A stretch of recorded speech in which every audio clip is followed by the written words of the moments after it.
आच्छा बिदिब्ला नोंनो आंनि जिउनि समायना जारिमिनखौ खोन्थानोसै आं अब्लासो नों बुजिनो सुबिदा जागोन।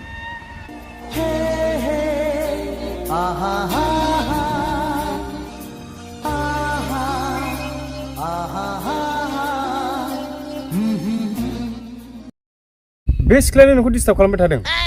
औलै आच्छा नों बे दख'ना गोदान मोनैनि थाखायनो नों आंखौ ब्रेकआप खालामलायथानोसै आरो खालि दुखुल' होयो बाहेरायाव खुसिब्लाबो गोसो सिङाव जोबोद दुखु मोनो। नोंखौ बे ड्रेसजों जोबोद समायदों। आच्छा नों दाख्लै बे इउनिभार्सेल महलाव दंमोन ना? नों आंनि थाखायसो फल' खालाम होनदोंमोन ना? फल'खौथ' खालामगोन र' नाथाय नोंनि थाखाय नङा आंनि थाखायसो। नाङा नाङा फाग्ला जाबाय नामा नों? बेफोरखौ आंहा खोनासंनो थाखाय गोसो गैया।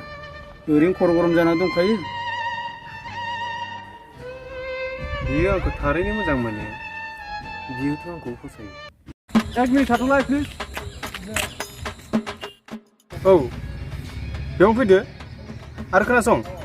हेलौ हेलौ बे हिनजावफ्राथ' बिदिनो आं बिनि खोथाखौ खोनासङो बे आंनि खोथाखौ माब्लाबाबो खोनासङा। आच्छा बिनि मुङा मामोनलाय? निजिरा। निजिरा दैमा निजिरा निजिरा दैमा।